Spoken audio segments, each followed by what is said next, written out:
നമസ്കാരം. എല്ലാവർക്കും റിപ്പബ്ലിക് ദിന ആശംസകൾ. നമ്മുടെ കയ്യിൽ എല്ലാവരുടെയും കയ്യിലുള്ളത് പ്രിന്റഡ് ആയിട്ടുള്ള കോൺസ്റ്റിറ്റ്യൂഷനാണ്. പക്ഷേ നമ്മൾ പഠിച്ചു വരുന്ന കാര്യം എന്താ, ഇന്ത്യൻ ഭരണഘടന ഏറ്റവും ലാർജസ്റ്റ് റിട്ടൺ കോൺസ്റ്റിറ്റ്യൂഷൻ എന്നാണ് പറയുന്നത്.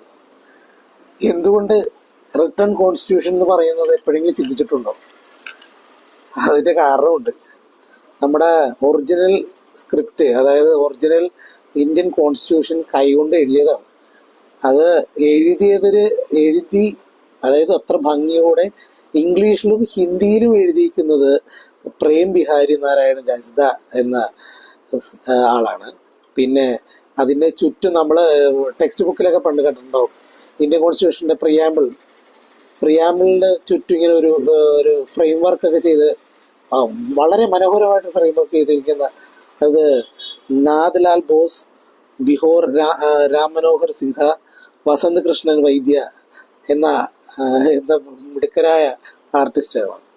ഈ ഒറിജിനൽ കോൺസ്റ്റിറ്റ്യൂഷൻ എന്ന് പറഞ്ഞ ഡോക്യുമെന്റ് ഇന്ത്യൻ പാർലമെന്റിലാണ് സൂക്ഷിച്ചിരിക്കുന്നത്.